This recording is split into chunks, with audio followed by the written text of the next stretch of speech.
j'ai attrapé ma mère en douce dans la maison de mon petit ami à minuit. Ma mère a regardé mon petit ami Danny et m'a dit, « Tu ne sors pas avec lui. » J'étais choqué. Quoi? Pourquoi pas? J'ai demandé. Vous pourriez le trouver mignon, mais j'ai entendu les rumeurs d'autres parents. C'est un joueur. Il a brisé le cœur d'une douzaine d'adolescentes seulement dans notre quartier. Elle s'est moquée, secouant la tête dans la déception. Maintenant, s'il vous plaît sortir avec n'importe qui sauf lui. Je ne pouvais pas me disputer. Ma mère était ma meilleure amie. Elle a toujours eu mon dos. Elle n'avait jamais été stricte ou même demandé quelque chose à part ça. Mais Danny n'était pas comme les rumeurs. Bien sûr, il avait ce regard mauvais garçon, mais il n'était pas un flirt comme tout le monde l'a supposé. Avec moi, il est doux, loyal et protecteur. Donc, j'ai caché ma relation à ma mère, comme tous les autres adolescents de mon âge. J'ai passé des mois à utiliser toutes les couvertures que tu peux imaginer. En étudiant à la bibliothèque, en pendant chez un autre ami, après les clubs scolaires et les programmes, je ne faisais même pas partie, et je me sentais coupable, comme vraiment coupable à chaque fois. Mais que pouvais-je faire d'autre? Mais récemment, le secret est devenu plus difficile à garder. Le mois dernier, j'ai laissé le sweat de Danny dans ma chambre et j'ai dû inventer une histoire sur l'emprunt d'un ami parce que la classe était trop froide. Une autre fois, j'ai accidentellement évoqué le nom de Danny dans une conversation, et maman l'a immédiatement attrapé. Danny, tu l'as revu? J'ai paniqué et serré la tête. Danny est un nouvel élève à l'école. Il est dans ma classe de psychologie AP. Ma mère m'a soupiré, mais laisse tomber. Mais l'appel le plus proche s'est produit le soir même où maman est rentrée tôt et est entrée dans ma chambre pendant que j'étais au milieu de fast-timing Danny.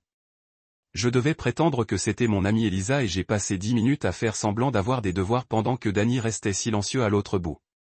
Quand elle a finalement quitté la pièce, j'ai soupiré. C'est épuisant de cacher ça à maman, j'ai dit à Danny. Il a hurlé. Si notre relation vous fatigue, c'est bon si vous devez vous en éloigner. Je peux t'attendre, tu sais, a-t-il dit si doucement qu'il m'a fait serrer la poitrine douloureusement. Il avait raison. Ce n'était qu'une question de temps avant qu'elle sache pour nous. Mais le truc, c'était que j'avais été tellement paranoïaque à propos de mes propres mensonges que je n'avais pas remarqué que maman avait commencé à jouer au dodgy. Elle avait quitté la maison tard dans la nuit, en portant de belles tenues, et en fait en faisant son maquillage plus que d'habitude. Elle a commencé à sourire à son téléphone chaque fois qu'elle a reçu un texto, et même sonné tout flirt et gigli quand je suis passé près de sa chambre. J'ai hâte de te voir samedi, murmurait-elle avant de mettre fin brusquement à l'appel dès qu'elle m'a remarqué debout. Autre encart, maman? Je lui ai souri. Elle a rougi. Nous parlons, a-t-elle dit, en me tournant les yeux avec jeu.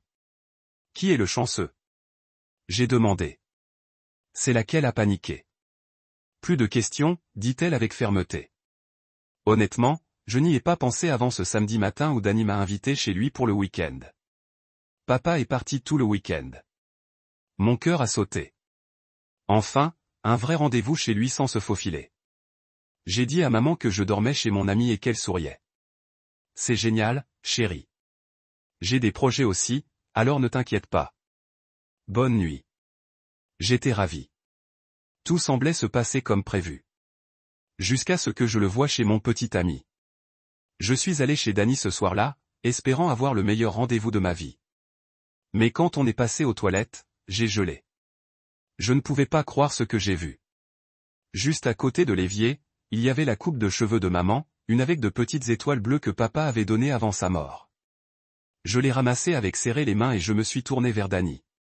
Pourquoi est-ce là? Je lui ai demandé. Danny avait l'air confus. Je l'ai tenu au visage. C'est le clip de ma mère. Son visage est devenu pâle. Il a tenu les mains innocemment. Danny, tu as vu ma mère? J'ai demandé horrifié. Quoi? C'est dégueulasse? Il a crié avec un regard dégoûté sur son visage. Alors comment expliquerais-tu ça? Il s'est arrêté, il a réfléchi. Puis ça nous a frappés tous les deux. Nous avons immédiatement commencé à creuser à travers nos parents Instagram et tiré une photo d'il y a 2 semaines dans un restaurant chinois. Son père a posé sous le même fond que ma mère. Puis je me suis souvenu, oh mon Dieu, la semaine dernière j'ai entendu ma mère au téléphone et elle a mentionné votre nom. Je croyais qu'elle parlait de toi comme de mauvaises nouvelles, mais elle rit. Dany a passé sa main dans ses cheveux. Mon père a été si secret. Il a posé des questions bizarres sur toi aussi, mais je ne pensais pas. La porte d'entrée s'est ouverte. Du haut de l'escalier, nous les avons vus. Le père de Dany a trébuché avec ses bras enveloppés autour de ma mère, en s'embrassant et en frappant les murs passionnément, en rigolant et en trébuchant vers le canapé comme un tas d'adolescents. Dany et moi sommes descendus dans les escaliers et avons allumé la lumière. Tout le monde s'est figé. Maman m'a regardé avec son rouge à lèvres bousculé avant de regarder le clip qui était encore dans mes mains. Maman m'a froncé. Tu as dit que tu étais chez Elisa. Vous avez dit que vous aviez des projets. Je ne savais pas qu'ils étaient avec le père de mon petit ami. Je suis revenu. Le père de Dee a essayé d'être l'adulte dans la chambre, en disant calmement, « Regarde, nous avons tous clairement des choses dont il faut parler ici. » Mais ça n'a pas marché. Les choses ne font que se réchauffer. Le visage de maman est devenu rouge, et elle a marché vers moi pendant que le père de Dany lui tendait les mains, essayant de calmer tout le monde. Dany m'a serré la main si serrée que ça fait mal, et je pouvais le sentir trembler à côté de moi. Son père a commencé à parler de comment nous sommes tous adultes ici et peut en discuter comme des gens matures. Mais maman l'a coupé en me montrant et en exigeant de savoir combien de temps je lui avais menti. J'ai viré en me demandant depuis combien de temps elle se faufilait avec le père de Dany après m'avoir dit que Dany était hors limite. Dany a crié à son père pour garder des secrets et lui demander pourquoi il ne pouvait pas être honnête pour une fois dans sa vie. Son père a essayé d'expliquer qu'il voulait le dire à Dany, mais le timing n'a jamais eu raison, ce qui a fait rire Dany de cette façon amère qui ne lui ressemblait pas du tout.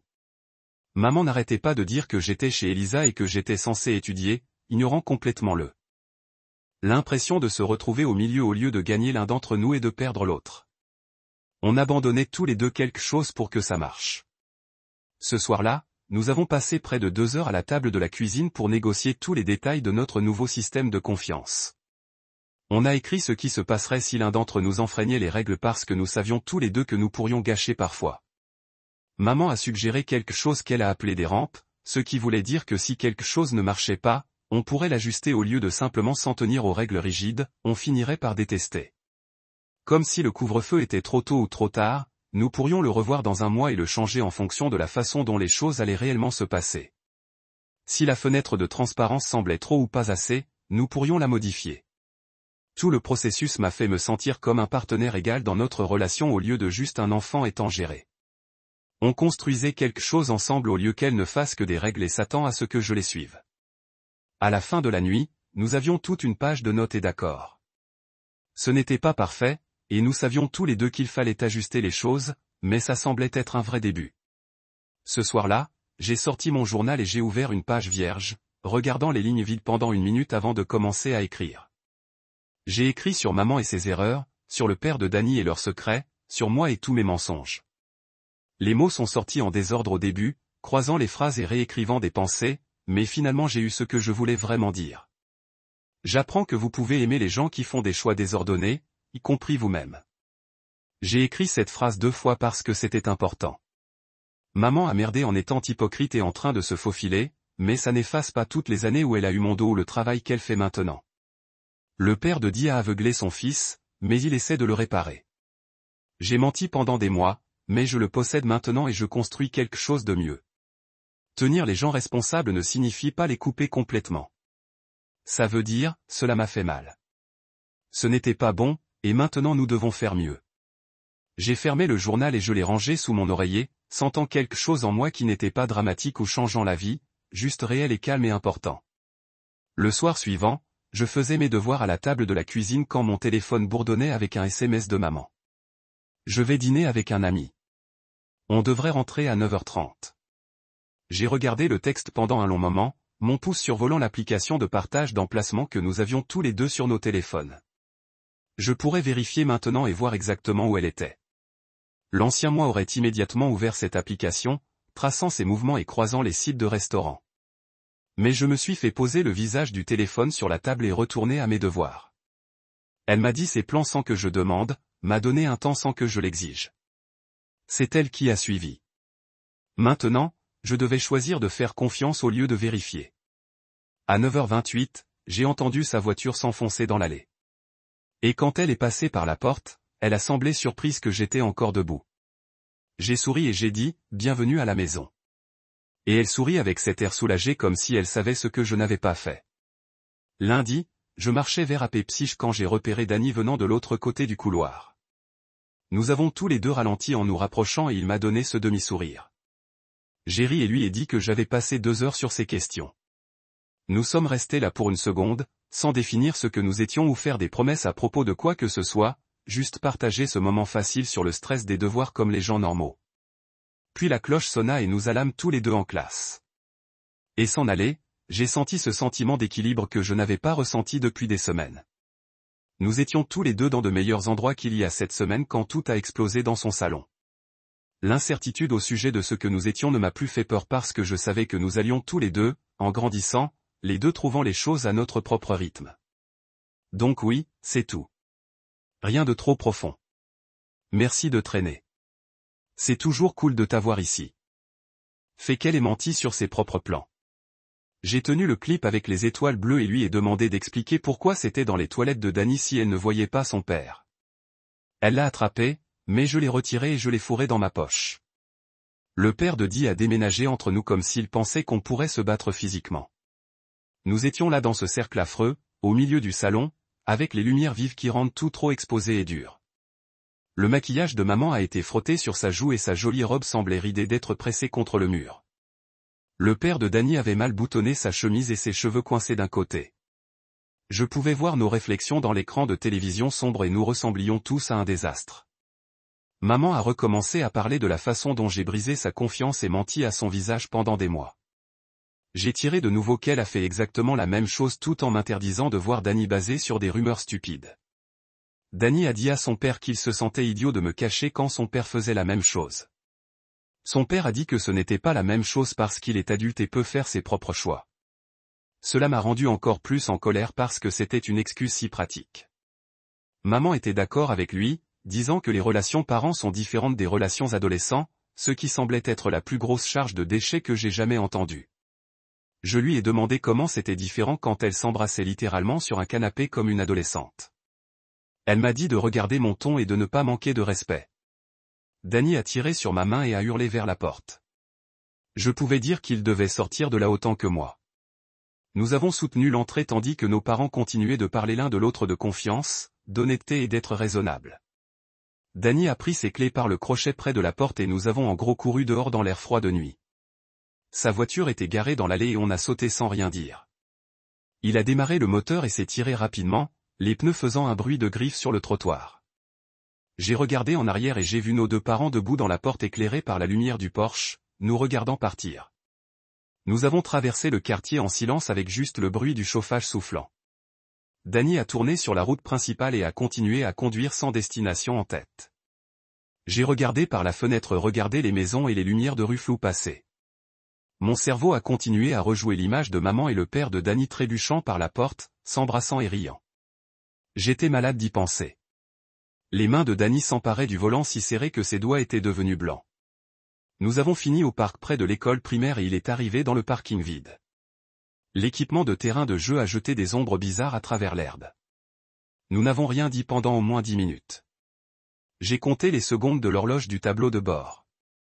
Enfin, Danny lâcha ce long souffle et se pencha la tête contre le siège. Je voulais dire quelque chose pour le rendre meilleur, mais je n'avais aucune idée de ce que les mots aideraient. On s'est assis encore 10 minutes avant qu'il ne recommence à conduire. Quand nous sommes arrivés dans ma rue, il s'est arrêté devant ma maison et a mis la voiture dans le parc. J'ai pris la poignée de porte mais je n'ai pas pu l'ouvrir. Danny m'a regardé et je l'ai regardé et on s'est assis comme des idiots. J'ai brouillé quelque chose à propos de lui envoyer un texto plus tard et il a hurlé. Je suis sorti et je suis monté à ma porte sans regarder en arrière. Dans la maison était sombre sauf une lumière allumée dans la cuisine. J'ai entendu la voiture de maman sortir et j'ai couru dans ma chambre. Je ferme la porte et je la ferme avant qu'elle puisse me suivre. Mon téléphone bourdonnait avec un texto d'elle disant qu'on devait parler. J'ai tourné le visage sur ma table de nuit et je me suis couché entièrement habillé. Par le mur, je l'entendais se déplacer dans sa chambre. Tiroirs ouverts et fermés. L'eau courait dans ses toilettes. Je savais qu'elle ne dormait plus que moi. Je me suis allongé là à regarder le plafond et à passer chaque mensonge que je lui avais dit ces derniers mois. L'excuse de la bibliothèque, le faux groupe d'études, faisant semblant que Dany était juste un gamin aléatoire dans ma classe. Tout ça semblait tellement stupide maintenant. Mais j'ai aussi pensé à tous ces mensonges. Dire qu'elle avait des plans quand elle voulait vraiment des plans avec le père de Dany. Se déshabiller et prétendre que c'était juste pour elle. J'gligne au téléphone et raccroche quand je suis passé. Mon téléphone bourdonnait vers 7 heures du matin avec un texto de Dany. Il a dit, « Qu'est-ce qu'on fait maintenant ?»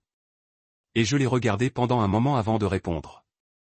Je lui ai dit, « Pas d'idée, mais peut-être qu'on ne le dit à personne. » Il a immédiatement répondu que c'était probablement intelligent parce que si ça sortait à l'école, ce serait un cauchemar. J'étais d'accord et j'ai dit que nous avions déjà assez à faire sans ajouter de commérage. Il a renvoyé un pouce et rien d'autre. J'ai entendu maman se déplacer en bas faire du café. L'odeur est passée par les évents. Je suis resté au lit jusqu'à entendre ses traces sur les escaliers. Elle a frappé à ma porte et a dit mon nom doucement. Je n'ai pas répondu et après une minute, elle est partie. Je me suis levé et j'ai pris la plus longue douche possible, laissant couler l'eau chaude jusqu'à ce qu'elle commence à refroidir. Quand je suis descendu, maman était assise à la table de la cuisine avec 2 assiettes de toast devant elle. Elle m'a fait signe de m'asseoir et je l'ai fait parce que je meurs de faim. Elle a commencé à parler de la façon dont elle est désolée que les choses se soient passées comme hier soir. J'ai mordu dans mon toast et n'ai pas répondu. Elle n'arrêtait pas de dire qu'elle aurait dû être plus honnête avec moi à propos de voir quelqu'un.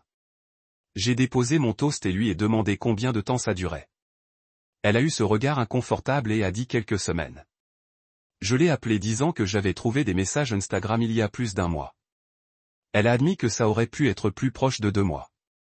J'ai demandé pourquoi elle a menti pour avoir des plans tout ce temps et elle a dit qu'elle ne pensait pas que je comprendrais. Ça m'a mis en colère. Je sentais mon visage devenir chaud. Je lui ai dit qu'elle avait fait son affaire quand elle m'a interdit de voir Dany. Elle a été défensive et a dit que c'était différent parce qu'elle veillait sur moi. J'ai demandé comment c'était différent quand elle sortait avec son père derrière le dos de tout le monde. Elle a dit que sa vie personnelle était son affaire et que j'étais toujours un enfant vivant sous son toit. Je me suis levé de la table et lui ai dit que c'était la chose la plus injuste que j'ai jamais entendue. Elle a essayé de faire marche arrière, disant qu'elle ne voulait pas dire ça, mais les dégâts ont déjà été faits. J'ai pris mon sac à dos et je suis parti à l'école sans manger le reste de mon toast. Mon téléphone bourdonnait pendant la première période, et j'ai vu que Dany textait sur son père en faisant sauter son téléphone avec des appels. Il a dit qu'il les ignorait tous parce qu'il était trop en colère pour parler. J'ai répondu que je l'avais et que j'avais affaire à la même chose avec maman. Pendant le déjeuner, Elisa m'a coincé dans mon casier pour me demander ce qui ne va pas. Je lui ai dit des trucs de famille et j'ai essayé de les enlever. Elle n'arrêtait pas de pousser, disant que j'avais l'air bouleversé et qu'elle voulait aider. J'ai apprécié, mais je n'étais pas prêt à expliquer tout le désordre. Je lui ai dit que ma mère et moi nous sommes disputés pour les règles et je l'ai laissé là. Elle m'a serré les bras et m'a dit qu'elle était là si je devais parler. Au déjeuner, je me suis assis à une table dans le coin tout seul tandis que Dany était assis du côté opposé de la cafétéria avec des gars de sa classe. On a fait un contact visuel une fois à travers la pièce, et c'était affreux. Tout ce que je pouvais penser pendant mes cours de l'après-midi, c'était que maman m'apprenait la réputation de Dany. Elle avait continué à parler de sa mauvaise nouvelle et je devais rester loin de lui. Pendant tout ce temps, elle voyait secrètement son père et me mentait sur l'endroit où elle allait. Le double standard m'a donné envie de crier. Une partie de moi savait que j'avais menti aussi. Mais je mentais parce qu'elle a fait une règle injuste. C'est elle qui a créé cette situation en m'interdisant de sortir avec Dany sur la base de ragots de quartier. Quand je suis rentré, maman attendait dans le salon. Elle a pâté le canapé à côté d'elle et a dit qu'on devait avoir une conversation sur les règles de la maison. Je me suis assis, gardant autant de distance que possible entre nous. Elle a commencé à parler de la façon dont nous devons tous être plus honnêtes. Je l'ai interrompue et j'ai dit que c'était assez riche venant de quelqu'un qui mentait depuis 2 mois. Elle a essayé de dire que c'était compliqué et elle essayait de me protéger. Je lui ai demandé comment sortir avec le père de Dany dans mon dos me protégeait. Elle a dit qu'elle ne voulait pas me contrarier ou rendre les choses gênantes. Je lui ai dit que c'était beaucoup plus gênant de découvrir comment je l'ai fait. Elle a admis que c'était juste, mais a dit que nous ne pouvions pas changer ce qui s'était passé, seulement aller de l'avant. Je l'ai appelée pour l'hypocrisie complète de m'interdire de Dany pendant qu'elle sortait avec son père. Elle s'est calmée une minute et a dit que c'était différent parce qu'elle est adulte. J'ai ri et lui ai dit que c'était juste une excuse pratique qui lui a laissé faire exactement ce qu'elle m'a dit que je ne pouvais pas faire. Elle n'a pas bien répondu à ça. On s'est assis en silence pendant un moment avant qu'elle n'arrête de voir le père de Danny. Je lui ai dit que je n'arrêterais pas de voir Danny non plus. Elle avait l'air de vouloir se disputer mais ne trouvait pas les mots. Je suis monté et j'ai fermé ma porte, je me sentais épuisé de tout ça. Quelques heures se sont écoulées et j'ai entendu maman se déplacer dans sa chambre. J'ai ouvert ma porte juste assez pour la voir debout devant son miroir en mettant des boucles d'oreilles. Elle avait changé en une belle robe noire et faisait son maquillage avec soin, comme elle ne faisait que quand elle allait dans un endroit spécial. Je me suis rendu compte qu'elle allait revoir le père de Danny. Après tout ce qui s'est passé ce soir, après s'être fait prendre et avoir eu cette énorme dispute, elle allait juste lui revenir comme si rien n'avait changé. J'ai regardé son parfum sur les poignets et pris son sac. Elle n'a même pas frappé à ma porte pour dire au revoir ou expliquer où elle allait. La porte d'entrée s'est fermée et j'ai entendu sa voiture démarrer dans l'allée. Je me suis assis sur mon lit, sentant quelque chose craquer dans ma poitrine. Toutes ces années de confiance en elle, de penser qu'elle était ma meilleure amie qui avait toujours mon dos, c'était comme si elle s'écroulait. Elle m'avait regardé dans les yeux tellement de fois et avait menti sur l'endroit où elle allait. Et maintenant elle le faisait encore. J'ai attrapé mon téléphone et regardé l'écran. Je ne sais pas quoi faire de l'énergie en colère qui s'accumule en moi. Vers minuit, mon téléphone bourdonnait avec un message de Danny. Donc, j'ai pensé, il a écrit, si nos parents continuent cela, nous pourrions en fait nous retrouver comme des frères et sœurs, lol. J'ai regardé le message pendant une seconde, et ce rire bizarre m'a éclaté. C'était tellement absurde, tellement ridicule que je n'ai pas pu m'en empêcher. Oh mon Dieu, arrête. C'est la pire chose que tu aurais pu dire. Il a renvoyé un mème de deux personnes qui avaient l'air horrifiées par la légende, quand ton petit ami deviendra ton frère. J'ai ri à voix haute, même si je voulais pleurer. Pendant les 20 prochaines minutes, nous avons fait des allers-retours en envoyant des mèmes de plus en plus stupides sur notre situation. On a montré un arbre généalogique qui n'était qu'un enchevêtrement de lignes. Une autre était un cadeau de quelqu'un criant dans un oreiller. C'était bien de partager le stress avec quelqu'un qui comprenait exactement à quel point c'était merdique. Personne d'autre ne l'aurait. Quand on a arrêté de s'envoyer des textos, je me suis senti un peu plus léger, comme si au moins je n'étais pas seul dans ce désastre. Le lendemain matin, je me suis réveillé et j'ai immédiatement pris mon téléphone. J'ai ouvert Instagram et je suis allé au profil de maman, en faisant défiler ses messages des derniers mois. Puis, j'ai changé le profil du père de Danny et j'ai fait la même chose. Mes mains ont commencé à trembler quand j'ai ajusté les dates. Il y a 3 semaines, maman a posté une photo de son café dans un café en ville. Le même jour, le père de Dee a posté une photo de son petit déjeuner avec le même carrelage visible en arrière-plan. 2 semaines avant ça, ils avaient tous les deux posté des photos du coucher du soleil du même parc. Je continuais à faire défiler et à en trouver plus. Un restaurant avec le même mur de briques rouges derrière eux, le marché fermier le samedi matin, le cinéma le même vendredi soir. J'ai compté au moins 5 fois au cours du dernier mois où ils étaient clairement ensemble. Ma respiration est devenue plus rapide alors que je me rendais compte que ça allait durer plus de 2 mois. Ils se sont peut-être vus pendant un demi-année ou plus. Toutes ces fois où maman a dit qu'elle rencontrait une amie ou faisait des courses, elle était avec lui. Mon anxiété a augmenté et je me suis senti mal à l'estomac en pensant à combien de temps ils avaient menti. À l'école, je ne pouvais me concentrer sur rien. En psychologie AP, je viens de regarder mon cahier pendant que l'enseignant parlait du développement cognitif. Je n'ai pas écrit une seule note. Après le cours, Elisa m'a pris le bras dans le couloir. « D'accord, qu'est-ce qui se passe avec vous ?» demanda-t-elle, son visage plein d'inquiétude. « Tu agis vraiment bizarrement dernièrement. » J'ai hésité à essayer de comprendre quoi dire. « Juste des trucs de famille », je lui ai dit, forçant un sourire. « Ma mère et moi nous battons pour les règles, le couvre-feu et n'importe quoi. » Elisa a froncé. « Tu es sûr que c'est tout ? Vous semblez vraiment bouleversé. » J'ai hurlé rapidement. « C'est stressant à la maison, mais ça va. Je vous le promets. » Elle n'avait pas l'air convaincue, mais elle m'a pris dans ses bras. « Je suis là si tu veux parler, » dit-elle. Je l'ai remerciée et je suis parti en me sentant encore pire. Maintenant, j'ai menti à mon meilleur ami, aussi, ajoutant un autre mensonge à la pile massive que j'avais déjà construite. Mais je ne pouvais pas lui dire la vérité. Je n'étais pas prêt pour que tout le monde à l'école sache que ma mère sortait avec le père de mon petit ami, et que toutes nos familles étaient en désordre. Après l'école, j'ai envoyé un texto à Danny et demandé s'il voulait se retrouver au parc. On s'est assis sur les balançoires comme si on était encore petit. On traîne les pieds dans la boue. Aucun de nous n'a rien dit pendant un moment. C'est tellement épuisant, j'ai finalement dit. Danny a hurlé lentement. Je ne peux pas gérer mon père, ta mère et nous tous en même temps, a-t-il admis. C'est trop. Je l'ai regardé et j'ai vu à quel point il était fatigué.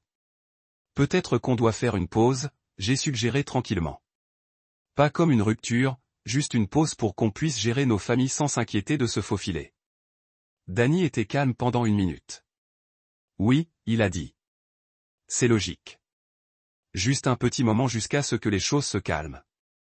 Nous avons convenu que ce n'était pas permanent, juste un moyen de nous donner de l'espace pour respirer.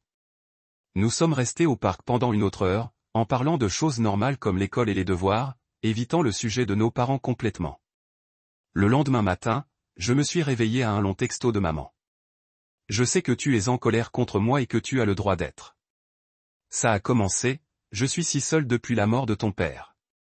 J'avais peur d'être seul pour toujours. Et quand j'ai rencontré le père de Dee, j'ai eu l'impression d'être heureux à nouveau. Je l'aime vraiment et je n'arrêterai pas de le voir. Mais je suis désolé de n'avoir pas été honnête avec toi. J'aurais dû te le dire dès le début au lieu de me faufiler.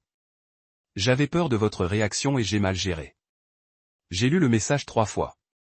Une partie de moi était toujours furieuse qu'elle ait menti pendant des mois, mais une autre partie de moi a ressenti cette vague inattendue de sympathie.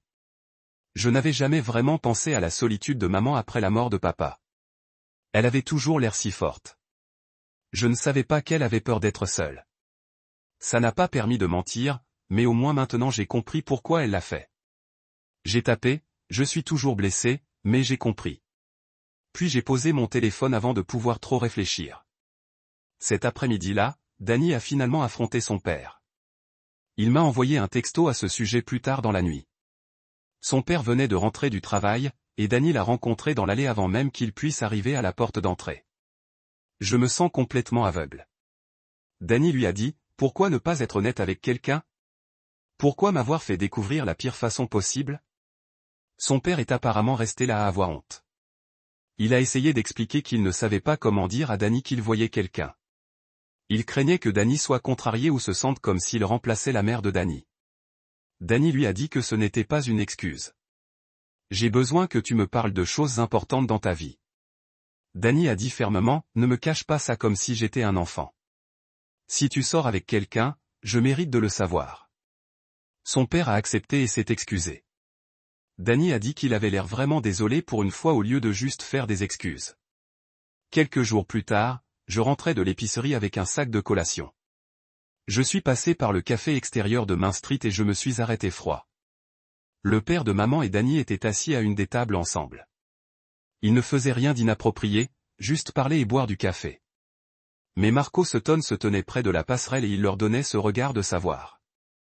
Il m'a pris l'œil et a souri comme s'il était heureux pour eux ou quelque chose. Mon estomac est tombé. Marco était l'un de ces parents du quartier qui connaissait tout le monde et parlait à tout le monde. S'ils les avaient remarqués ensemble, alors d'autres personnes aussi. Le secret se répandait au-delà de nos familles. Bientôt, tout le monde dans le quartier le saurait, et ça deviendrait tout ce dont les gens ont parlé. La semaine prochaine, mon professeur d'histoire de la paix m'a écarté après le cours. Tu as été très distrait dernièrement, elle a dit doucement, dit.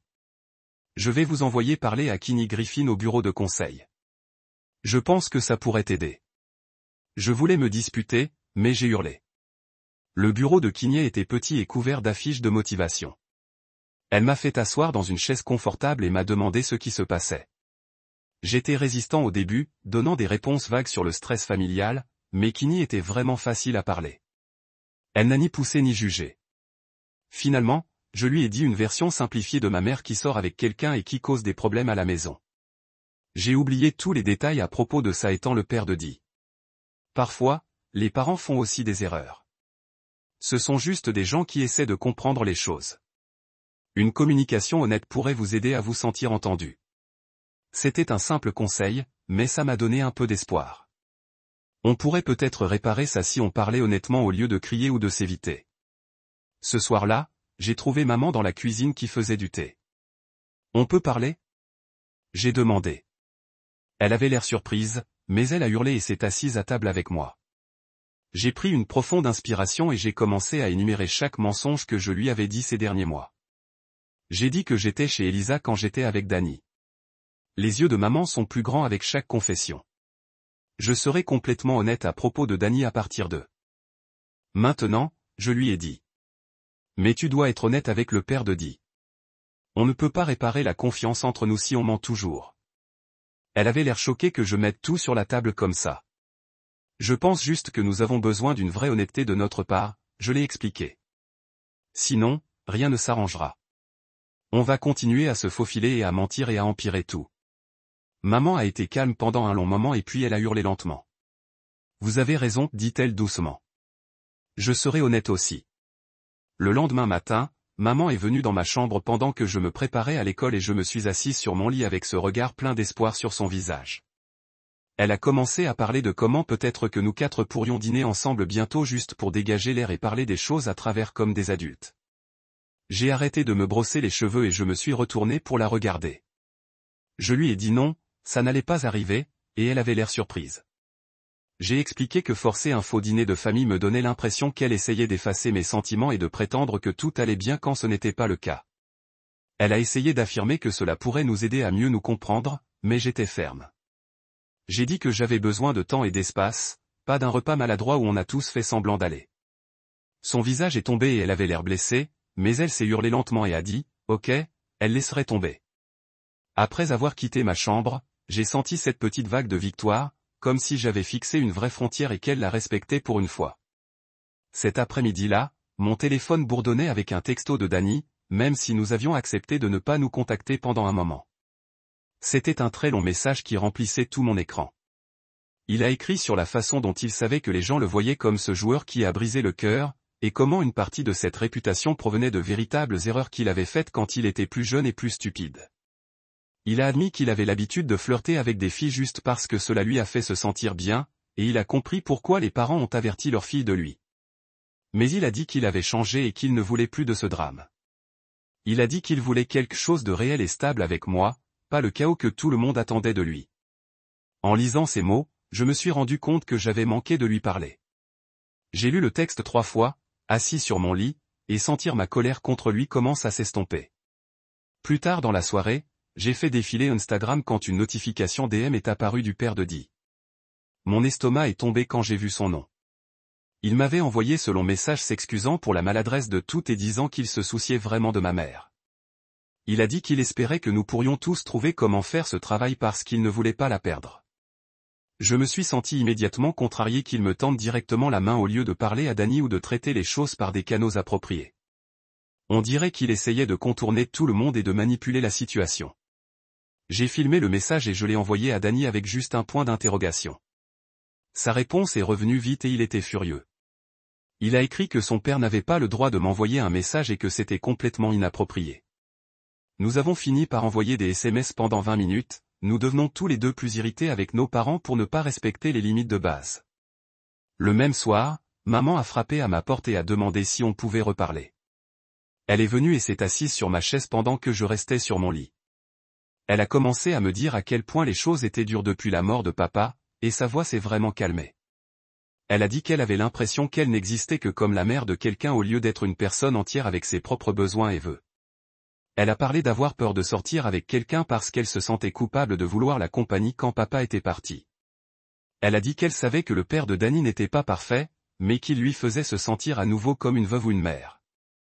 J'ai senti ma colère se mêler à une vraie sympathie pour elle parce que je n'avais jamais pensé à sa solitude. Elle ne pleurait pas, mais ses yeux semblaient mouillés, et je pouvais dire que c'était dur pour elle d'admettre.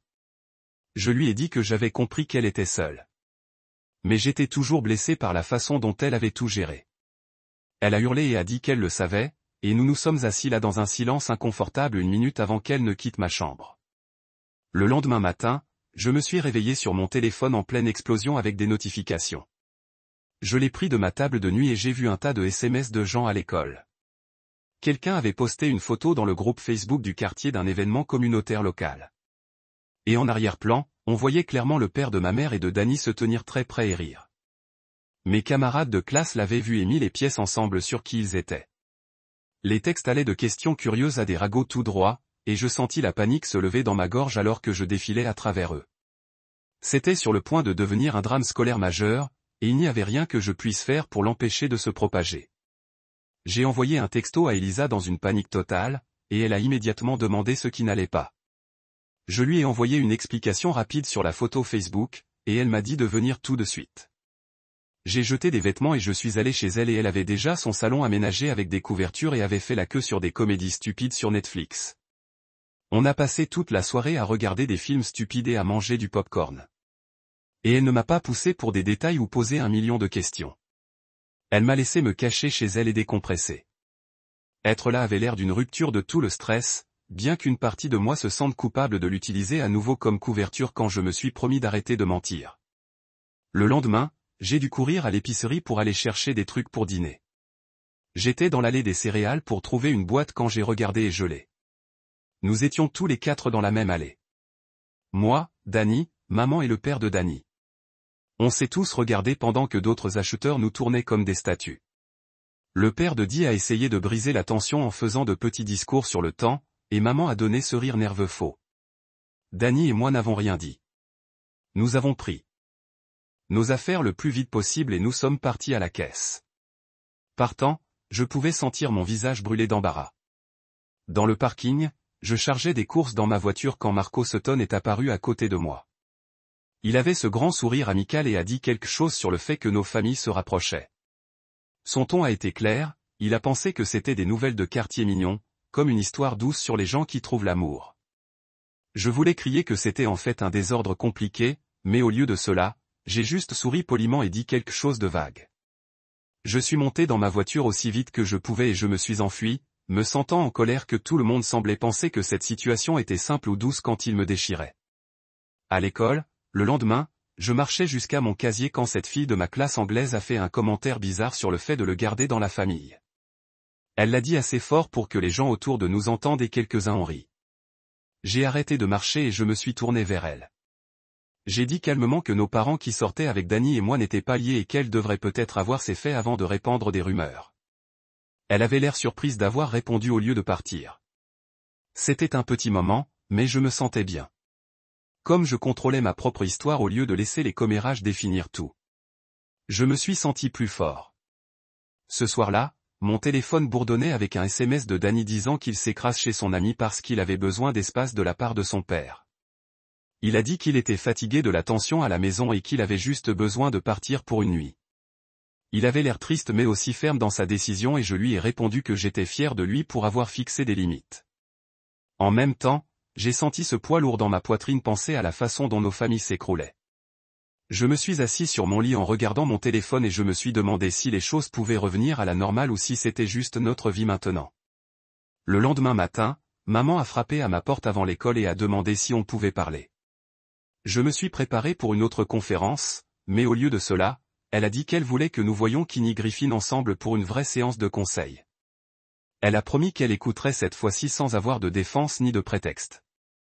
Je l'ai regardée pendant un long moment, essayant de comprendre si elle était sérieuse. Elle avait l'air fatiguée et triste, comme si elle avait pensé à tout. Je lui ai dit, « Ok », et elle a sorti son téléphone juste là pour planifier le rendez-vous. Regarder son type l'email à Kenny a fait quelque chose de desserré dans ma poitrine. On pourrait peut-être réparer ça avec de l'aide professionnelle au lieu de se crier dessus dans le salon. Je suis allé à l'école ce jour-là, je me sentais prudent pour la première fois depuis des semaines. La séance de conseil s'est déroulée 3 jours plus tard dans le bureau de Kenny à l'école. Nous étions tous les 4 assis dans un cercle sur ces chaises en plastique inconfortables. Kenny a commencé par expliquer que nous avions besoin de frontières claires si nos familles devaient interagir. Elle nous a donné à chacun un bout de papier et nous a dit d'écrire nos règles personnelles séparément sans se parler. J'ai écrit le mien rapidement parce que j'y pensais depuis des jours. Pas de visite surprise dans les maisons de l'autre. Pas d'essayer de forcer les liens familiaux comme les dîners ou les soirées de jeu. Ne pas utiliser moi ou Dany pour transmettre des messages entre les parents. Lorsque nous avons tous lu nos listes à haute voix, j'ai été surpris que Dany ait écrit presque les mêmes choses que moi. Le père de maman et Dee avait l'air mal à l'aise d'entendre tout ce qui était si clair. Kinney a recueilli tous les papiers et a tapé une liste de maîtres sur son portable. En voyant tout ce qui est écrit dans les points de balle officiels, ça a fait sentir qu'il était plus sérieux et réel, comme si nous essayions de réparer les choses au lieu d'espérer qu'elles s'amélioreraient elles-mêmes. 2 soirs plus tard, je faisais mes devoirs dans ma chambre quand mon téléphone bourdonnait avec un texto de Dany. Il m'a envoyé une photo de l'allée de son père avec la voiture de maman garée dedans. L'heure sur la photo a montré qu'il était passé 11 heures la nuit, bien au-delà des heures raisonnables que nous avions tous convenues pendant la séance de conseil. Mon estomac s'est tordu en regardant la photo. Avant même que je puisse répondre, maman m'a envoyé un texto avec une excuse sur la perte de temps pendant qu'il parlait. Le message était creux et faux. Je me suis assis sur mon lit, sentant tout l'espoir prudent de la séance de conseil dégonfler comme un ballon avec un trou dedans. Les limites qu'on avait fixées ne signifiaient rien si elles ne les suivaient pas. Je lui ai envoyé un texto, mais je savais qu'elle pouvait dire que j'étais contrarié. Dany a envoyé un autre message demandant si j'allais bien, et je ne savais pas quoi dire. Les règles que nous avions soigneusement écrites n'avaient plus de sens maintenant. J'ai regardé mon téléphone pendant longtemps avant de taper un message à Dany. Je lui ai dit que j'avais besoin d'interrompre complètement notre relation pendant un moment. Pas une rupture, juste une pause. Les échanges émotionnels entre nos familles étaient trop forts, et je ne pouvais pas m'occuper du drame familial. Mon doigt a plané sur le bouton d'envoi pendant presque une minute avant de l'appuyer finalement. Sa réponse est revenue vite, disant qu'il comprenait, mais je pouvais dire de la façon dont il disait des choses qu'il était blessé. Il a écrit qu'il l'avait et ne voulait pas me pousser. La lecture de son message a rendu ma poitrine lourde et triste. Je voulais le reprendre immédiatement, mais je savais que je ne pouvais pas continuer. Le stress de voir nos parents enfreindre les règles tout en essayant de maintenir notre propre relation me déchirait. 1 heure plus tard, mon téléphone a encore bourdonné avec un autre SMS de Dany. Il a dit qu'il acceptait la pause, mais a demandé si nous pouvions nous enregistrer dans une semaine exactement. Il ne voulait pas me perdre complètement, il voulait juste nous donner de l'espace pour respirer. J'ai apprécié qu'il soit précis à ce sujet au lieu de laisser tout vague et incertain. Avoir un calendrier fixe a fait sentir moins effrayant d'une manière ou d'une autre. Comme si on ne terminait pas les choses pour toujours, juste les mettre en attente pendant qu'on traitait avec nos familles. J'ai envoyé un texto pour l'enregistrement d'1 semaine. Il a renvoyé un simple pouce vert emoji et puis aucun de nous n'a rien dit d'autre. J'ai éteint mon téléphone sur ma table de nuit et j'ai essayé de ne pas pleurer. Les 2 jours suivants, je me suis jeté à l'école comme si ma vie en dépendait. J'ai fini tous mes devoirs pour la semaine et j'ai même commencé à lire pour la psychologie de la paix. Quand je n'étudiais pas, j'ai aidé maman avec des courses et des projets ménagers. Nous sommes allés faire des courses ensemble samedi matin et avons passé l'après-midi à organiser le garage. Aucun d'entre nous n'a parlé du père de Dany ou des frontières brisées. Nous nous sommes juste concentrés sur des trucs de mère-fille normales comme comparer les prix sur les céréales et décider quelle vieille boîte à donner. La routine s'est stabilisée d'une manière bizarre, comme si nous reconstruisions notre fondation une petite tâche ennuyeuse à la fois. Maman semblait soulagée que je lui parle à nouveau, même si nous discutions juste de garder les vieux clubs de golf de papa. Dimanche après-midi, maman m'a dit qu'elle rencontrait un ami pour un café en ville. Elle a pris son sac à main et ses clés et est partie. Je suis retourné à mes devoirs, mais quelque chose s'est ressenti de la façon dont elle l'avait dit. 1 heure plus tard, j'avais besoin de récupérer ma prescription de la pharmacie près du quartier du restaurant. Quand j'ai passé le restaurant du père de Dany, j'ai repéré la voiture de maman dans le parking. Mes mains se sont serrées sur le volant, et j'ai senti mon visage devenir chaud. Elle m'avait encore menti. Juste un mensonge décontracté et facile sur la rencontre d'une amie quand elle voyait vraiment le père de Dany. J'ai pris mon ordonnance et je suis rentré chez moi, je me suis entraîné dans ma tête ce que j'allais dire. Quand maman est rentrée 2 heures plus tard, j'attendais dans la cuisine. Je lui ai dit que j'avais vu sa voiture au restaurant. Elle avait l'air prise, son visage rougissant alors qu'elle balayait une explication. Elle a admis qu'elle avait du mal à équilibrer sa relation avec la reconstruction de ma confiance. Je l'ai coupée et elle a dit qu'elle devait choisir celui qui comptait plus maintenant. Elle était là dans la porte, elle avait l'air déchirée et triste, mais je n'ai pas reculé. Le lendemain, Dany m'a envoyé un texto sur son père qui l'a emmené prendre un café. Son père avait finalement admis qu'il avait peur de vieillir seul après le divorce. Il s'est excusé auprès de Dany de l'aveuglement de sa relation et a promis de l'inclure dans les grandes décisions de la vie. Le texte de Danny était long et détaillé, décrivant toute la conversation. Je pouvais dire qu'il se sentait déchiré entre comprendre la solitude de son père et être encore en colère pour toute la tromperie. Il a écrit que son père avait un peu pleuré en parlant d'être seul.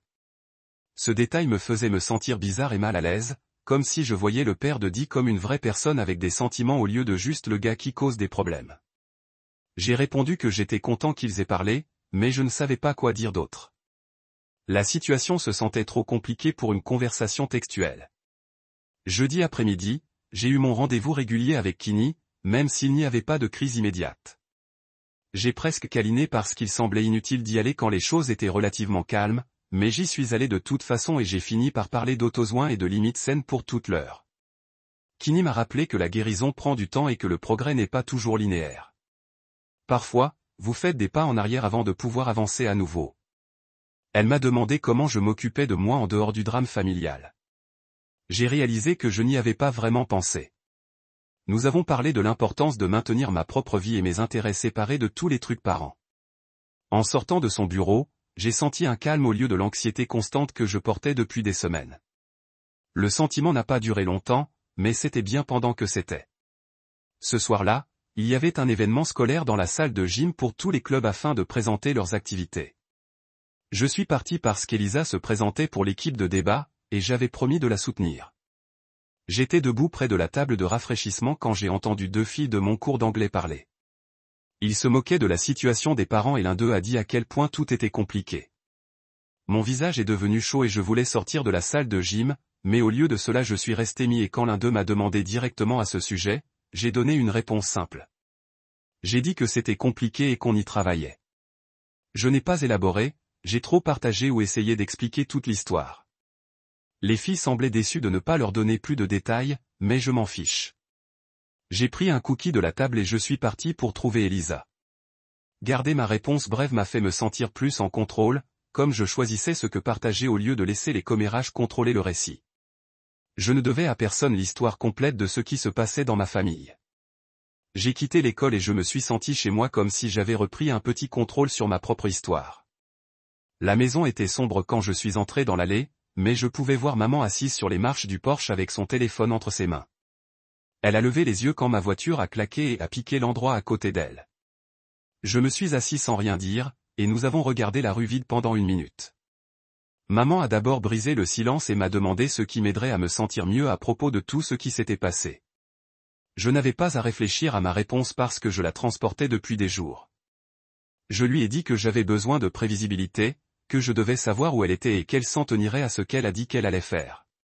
Plus de surprises, de changements de dernière minute ou de plans vagues qui se sont avérés être quelque chose d'autre. Elle a hurlé lentement et n'a pas fait d'excuses ou essayé d'expliquer son comportement. Elle a juste dit qu'elle travaillerait là-dessus et sa voix semblait authentique au lieu de défensive. Pour la première fois depuis des semaines, j'ai senti qu'elle avait vraiment entendu ce que je disais au lieu d'attendre son tour pour parler. Nous sommes restés là pendant 10 minutes, sans dire grand-chose avant de nous rendre dans nos pièces séparées. 1 semaine est passée et Danny et moi avons une autre appel d'enregistrement prévu exactement quand nous avions accepté de l'avoir. Aucun d'entre nous ne s'est précipité pour parler de se remettre ensemble ou de notre statut de relation. Au lieu de cela, nous avons comparé des notes sur la façon dont les limites avec nos parents avaient fonctionné. Danny a dit que son père avait respecté la règle de lui donner un avis avant d'avoir quelqu'un. Je lui ai dit que maman commençait à être plus honnête à propos de ses plans, même quand je n'ai pas demandé. Nous avons parlé de nos familles comme si nous étions des scientifiques qui comparaient les résultats de laboratoire au lieu d'adolescents qui ont des émotions sales. Il se sentait fondé et mûr comme notre relation n'avait pas été avant quand tout était secret et dramatique. J'ai demandé comment il allait vraiment et il a dit fatigué mais ok. Il a demandé la même chose et je lui ai donné la même réponse. On ne forçait rien ni ne prétendait avoir tout compris. Nous étions juste honnêtes sur l'endroit où nous étions et cela semblait plus réel que tous les mois de se faufiler autour n'avaient jamais ressenti. La voix de Danny a changé quand il a commencé à me parler d'une conversation qu'il avait eue avec son père la nuit précédente. Son père s'était ouvert au sujet du divorce et comment ça l'avait gâché bien plus qu'il n'avait jamais admis. Danny a dit que son père avait en fait des sentiments d'échec après la rupture de son mariage. Il s'était jeté au travail et avait essayé de prétendre qu'il allait bien, mais la solitude lui avait mangé pendant des années. Danny se rendait compte que certains de ses propres modèles de relations provenaient de voir le mariage de ses parents s'effondrer quand il était plus jeune. Il avait vu son père s'éloigner émotionnellement et sa mère se mettre en colère et en colère. Il avait appris que les relations étaient censées être compliquées et douloureuses. Mais maintenant il commençait à comprendre son père comme une personne imparfaite qui a fait des erreurs au lieu d'être juste en colère contre lui pour avoir menti. Danny avait l'air attentionné au lieu d'être en colère quand il en a parlé. Je l'entendais traiter les choses en temps réel et essayer de comprendre ses propres sentiments. Ça m'a fait penser à mes propres habitudes familiales et à la façon dont le chagrin de maman pour perdre papa avait façonné sa façon d'aborder les relations maintenant. Le même soir, j'étais dans la cuisine pour faire du thé quand j'ai entendu la voix de maman venant du salon. Elle était au téléphone et j'ai pu dire par son ton qu'elle parlait au père de Danny. J'ai gelé avec la bouilloire dans ma main et j'ai écouté même si je savais que je ne devrais probablement pas. Maman lui disait qu'elle devait ralentir les choses pour se concentrer sur la reconstruction de la confiance avec moi. Sa voix était ferme mais pas méchante quand elle a expliqué que sa relation avec moi devait venir en premier. Elle a dit qu'elle s'intéressait à lui, mais elle ne pouvait pas continuer à le voir si cela endommageait son lien avec moi. Il y a eu une longue pause où j'ai supposé qu'il répondait. Et puis maman a dit qu'elle espérait qu'il comprenait, mais c'est ce qu'elle devait faire. J'ai senti une vague de soulagement se laver sur moi qui était si forte que j'ai dû m'asseoir à la table de la cuisine. En fait, elle me priorisait sur sa propre relation. Elle a choisi de mettre dans le travail pour réparer ce qui a été rompu entre nous au lieu de simplement aller de l'avant avec sa vie et attendre que je m'en remette. J'ai fini de faire mon thé et je suis allé dans ma chambre avant qu'elle puisse m'entendre. Mais pour la première fois depuis que tout ce désordre a commencé, j'ai senti que nous pourrions peut-être retourner à un bon endroit. L'après-midi suivant, Danny et moi nous sommes rencontrés au parc pour parler de ce que nous voulions faire. On s'est assis sur les balançoires comme des petits enfants et on s'est poussé lentement en parlant. J'ai commencé par dire que j'avais encore des sentiments pour lui, mais je ne savais pas quoi en faire en ce moment. Il a dit qu'il ressentait la même chose et ça m'a fait me sentir moins seul. Nous avons convenu d'essayer d'être amis d'abord et de reconstruire à partir de là sans toute la pression de se faufiler ou de traiter constamment le drame de nos parents. C'était amer d'où parce que nous savions tous les deux que nous voulions plus que l'amitié finalement, mais c'était aussi comme le choix le plus sain pour l'instant quand tout le reste dans nos vies était si désordre. Danny a dit qu'il voulait travailler sur être le genre de personne qui pourrait gérer une vraie relation au lieu de réagir simplement à sa réputation. Je lui ai dit que je voulais découvrir qui j'étais en dehors d'être la petite amie de quelqu'un ou la fille de quelqu'un. Nous avons promis d'être honnêtes les uns avec les autres sur ce que nous ressentions au lieu de prétendre que tout allait bien. Quand nous avons quitté le parc, je me sentais triste mais aussi plus léger. 2 jours plus tard, les deux ensembles de parents nous ont appelés pour ce qu'ils ont décrit comme une réunion de famille. Mon estomac a chuté parce que j'étais sûr qu'ils allaient annoncer qu'ils allaient emménager ensemble ou se marier ou quelque chose d'aussi terrible. Mais au lieu de cela, ils nous ont dit qu'ils faisaient une pause informelle pour laisser tout le monde se calmer et réévaluer la situation. Ils ne promettaient pas que c'était permanent ou qu'ils faisaient de grandes déclarations sur l'avenir. Ils reconnaissaient simplement que les choses avaient évolué trop vite et qu'ils devaient respecter nos sentiments au lieu de bulldozer avec leur relation. Maman m'a regardé quand elle m'a dit qu'elle voulait s'assurer que je la croyais. Le père de Dee avait la main sur l'épaule de Dee de cette façon embarrassante qui devait être réconfortante. Je me sentais sceptique que la pause durerait en fait parce que les adultes semblaient toujours faire ce qu'ils voulaient, peu importe ce qu'ils disaient. Mais au moins ils essayaient de montrer qu'ils se souciaient de la façon dont cela nous affectait au lieu de nous dire de nous en occuper. Quelques jours plus tard, je rentrais de la bibliothèque quand j'ai vu le père de maman et Danny parler sur le trottoir près du café du centre-ville. Ils n'étaient pas très proches, mais ils avaient clairement une conversation sérieuse. Danny sortait du magasin en face, et il les a vus en même temps que moi. Nous avons fait un contact visuel et je pouvais le voir tendu comme s'il était sur le point de marcher là-bas, mais il a juste serré la tête et a continué à marcher vers sa voiture. J'ai fait la même chose et je me suis dirigé dans la direction opposée vers la maison. Nous apprenions à laisser nos parents faire leur propre choix tout en maintenant nos limites. Ce n'était pas à nous de faire ce qu'ils ont fait ou non ensemble. Nous avions établi nos règles et maintenant c'était à eux de suivre ou non. S'ils ont encore foiré, on s'en occuperait. Mais surveiller constamment chaque mouvement nous rendrait fous et ne changerait pas leur comportement de toute façon.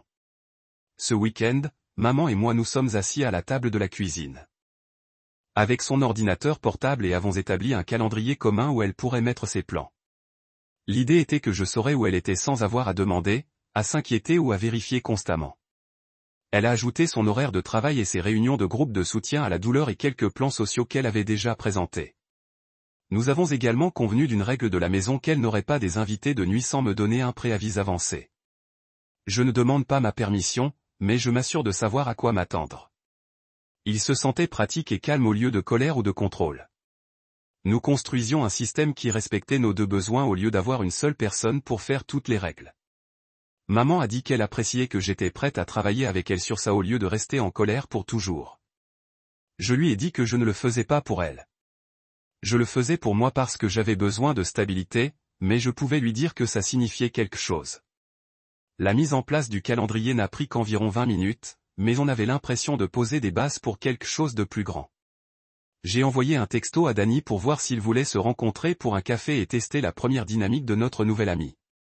Il a dit oui, et on s'est rencontrés à l'endroit près de l'école où on rentrait quand on sortait en secret.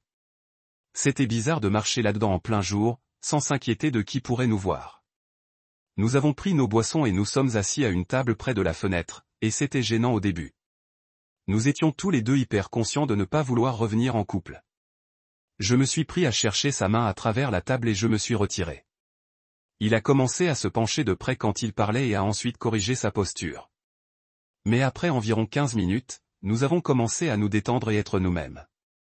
Dany m'a montré un mème stupide sur son téléphone à propos d'un chat confus, et j'ai vraiment ri à voix haute. Nous avons passé la demi-heure suivante à faire défiler des messages aléatoires et à les partager. À la fin, ça semblait réalisable, comme si nous pouvions vraiment être dans la vie de l'autre sans tout le drame et toute la pression. On s'est cogné dans le parking, et ça a duré peut-être 2 secondes de plus qu'un câlin d'amis, probablement, mais aucun de nous n'en a parlé. Lundi, je suis entré à l'école et j'ai immédiatement remarqué que quelque chose était différent. Les chuchotements et les regards habituels qui me suivaient depuis des semaines ont disparu. J'ai passé devant un groupe de filles de mon cours d'anglais et ils parlaient de quelque chose impliquant l'équipe de basketball et l'ex-petite amie de quelqu'un. Personne ne m'a même regardé. Les ragots étaient passés à d'autres drames et j'étais aux nouvelles d'hier. Au lieu de me sentir triomphante ou soulagée, je me sentais juste creuse. L'attention qui s'en est allée n'a pas effacé ce qui s'était passé ni corrigé les problèmes de ma famille. Cela voulait dire que les gens avaient trouvé quelque chose de plus intéressant à parler. Je pourrais passer par les couloirs sans que tout le monde les regarde, mais ça n'a pas rendu ma vie moins compliquée. Au déjeuner, je me suis assis avec des gens de ma classe de CITAP, et personne n'a élevé ma mère ou Dany ou n'importe lequel de lui. Nous venons de parler du test à venir et nous nous sommes plaints des devoirs comme les étudiants normaux. C'était une conversation si simple et si ordinaire, et elle se sentait étrange après des semaines d'être le centre des commérages. Je me suis rendu compte que j'avais l'habitude d'être regardé et jugé, et maintenant je devais trouver comment être une personne régulière à nouveau. Cette semaine-là, maman a trouvé un flyer au centre communautaire pour un groupe de soutien au chagrin pour les veuves et s'est en fait inscrite. Je suis rentré de l'école mardi et j'ai vu le calendrier des réunions collé au frigo avec un aimant. Elle a entouré jeudi soir dans un marqueur rouge. Quand le jeudi est arrivé, elle s'est préparée tranquillement, en mettant un jean et un pull au lieu de ses tenues de soirée habituelles. Elle avait l'air nerveuse quand elle est partie. Je me suis assis sur le canapé pour faire mes devoirs et vérifier mon téléphone toutes les quelques minutes, me demandant comment ça allait. Elle est revenue 2 heures plus tard et son visage était différent. Pas vraiment heureux, mais plus léger, comme si elle avait porté quelque chose de lourd et finalement posé. Elle a fait du thé et s'est assise à la table de la cuisine regardant par la fenêtre pendant un moment. J'ai demandé si la réunion allait bien et elle a fait signe. Elle m'a dit qu'il y avait 6 autres femmes qui ont tous perdu leur mari, certaines récemment et il y a quelques années comme elle. Ils ont parlé de choses régulières au début, comme des boulots et des enfants et des voisins ennuyeux. Puis ils ont parlé des parties dures. Elle a dit que c'était bien d'être avec des gens qui comprenaient sans qu'elle ait à tout expliquer. Au cours des prochaines semaines, elle est allée à chaque réunion du jeudi. Elle a commencé à mentionner les noms des autres femmes comme Carole qui travaillait à la banque et Jennifer qui avait 3 enfants à l'université. Elle semblait plus stable, comme si elle construisait quelque chose pour elle-même qui n'avait rien à voir avec le fait d'être ma mère. Le fait de la voir prendre soin d'elle-même d'une façon qui était en fait saine m'a fait espérer qu'elle allait peut-être grandir et changer. Au même moment, Dany m'a écrit qu'il rentrait chez lui. Son père l'a assis et a promis de lui donner un vrai avis avant d'inviter quelqu'un, pas seulement des surprises sur lui. Ils ont fait un système où son père lui enverrait un texto à midi s'il avait des projets ce soir-là, et Dany ferait de même. C'était simple, mais Dany a dit que ça avait fait une énorme différence. Il pensait que son père le respectait plutôt que de le traiter comme un gamin qui n'avait besoin de rien savoir. Ils ont aussi établi d'autres limites, comme frapper avant d'entrer dans les chambres de l'autre et d'avoir un dîner d'enregistrement hebdomadaire le dimanche, juste les deux. Dany m'a envoyé une photo du calendrier du tableau blanc qu'ils ont accroché dans la cuisine où ils ont tous deux écrit leurs horaires. Ça ressemblait beaucoup à ce que maman et moi construisions. Il semblait plus résolu quand je l'ai vu à l'école, moins tendu et en colère. Ayant des règles claires, il se sentait respecté au lieu d'être aveuglé par ce que son père avait décidé de faire. Maman et moi avons commencé nos propres routines, aussi. Nous avons accepté de dîner ensemble 3 fois par semaine. Pas de téléphone à table, juste parler de nos jours. Le dimanche, nous avons fait un enregistrement de café le matin où nous étions assis sur le porche arrière et passé en revue nos plans pour la semaine. C'était gênant au début parce que nous essayions tous les deux de faire en sorte que ça marche. Mais après quelques semaines, il a commencé à se sentir plus naturel. On n'était pas de retour en tant qu'amis comme avant. Pas encore, de toute façon, mais nous étions en train de reconstruire quelque chose de plus solide. Notre ancienne relation avait été très proche, mais peut-être n'avait-elle pas assez de limites. Nous étions trop mêlés dans les affaires de l'autre. Maintenant, nous créons de l'espace tout en restant connectés. La structure nous a aidés à savoir à quoi s'attendre au lieu de simplement l'ailer et de se blesser quand les choses ont mal tourné. Un samedi, j'ai finalement sorti le sweat de Dany de mon placard où il était assis dans un tas de mois. Je lui ai envoyé un texto lui demandant s'il voulait le récupérer et il a dit oui. On s'est rencontrés au parc. Je lui ai donné le sweat à capuche noire et il l'a retenu, l'examiné comme s'il s'agissait de preuves provenant d'une scène de crime. Il a plaisanté que c'était l'arme fumante qui nous a presque pris. J'ai ri et j'ai dit que ça devrait être dans un musée labellisé preuve de notre relation secrète. Nous nous sommes assis sur un banc et avons continué à faire des blagues stupides à ce sujet, l'appelant exposition et parlant comme si nous étions des détectives résolvant une affaire. Les blagues sentaient la lumière au lieu de douloureux. J'ai réalisé que nous guérissions tous les deux de tout le stress de nous faufiler et de mentir et de nous faire prendre. Il y avait encore une douleur dans ma poitrine quand je les regardais. Ce sentiment de manquer ce que nous avions, mais il était gérable maintenant. Ça ne m'a plus écrasé. On pourrait s'asseoir ensemble et rire de notre désordre sans avoir l'impression que le monde se terminait. Maman a programmé une séance individuelle avec Kini pour travailler sur ses compétences en communication.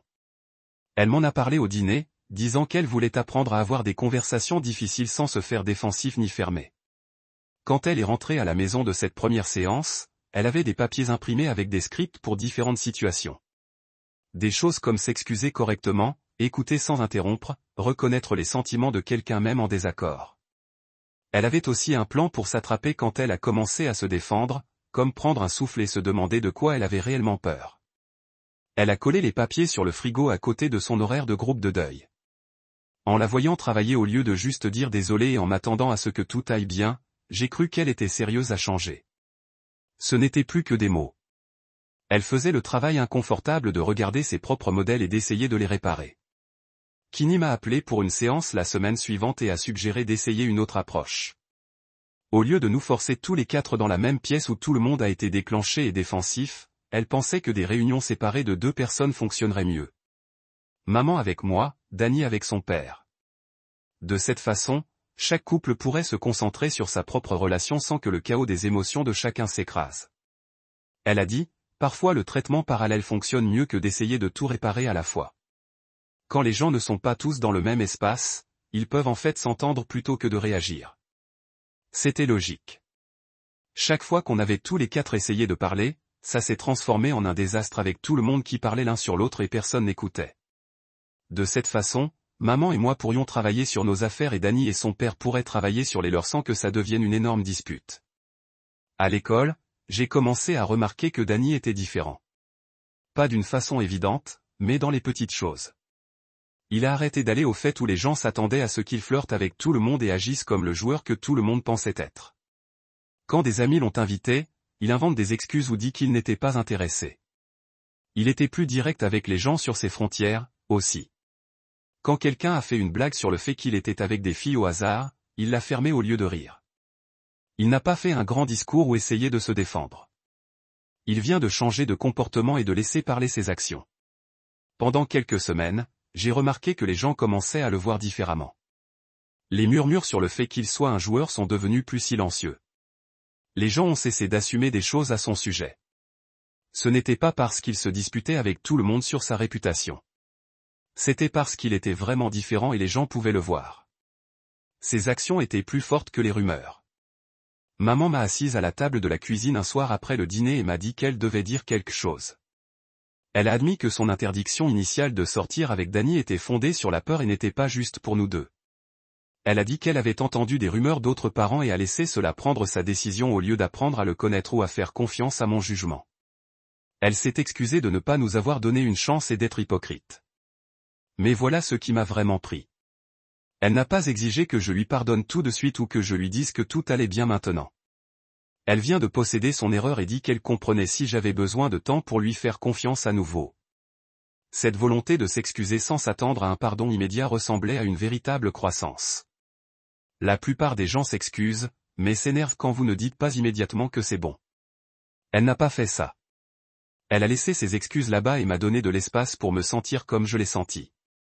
Le lendemain, j'ai dit à maman que j'étais désolé aussi. Je me suis excusé pour tous les mensonges et les fainéants, pour avoir utilisé Elisa comme couverture et inventé de fausses réunions de club et tout le reste. J'ai expliqué que j'avais rompu sa confiance même si je n'étais pas d'accord avec ses règles. On ne peut pas construire quelque chose de nouveau si on se blâme pour le passé. Nous nous sommes assis à table et avons établi un couvre-feu raisonnable. Rien de fou strict, mais aussi pas totalement illimité. On s'est mis d'accord sur ce qu'elle appelait une fenêtre de transparence où je partagerais mes plans généraux sans qu'elle suive tous mes mouvements. Je lui dirais si j'allais chez Danny ou chez Elisa ou à la bibliothèque, mais elle ne m'interrogerait pas sur tous les détails ni ne vérifierait constamment mon emplacement. On avait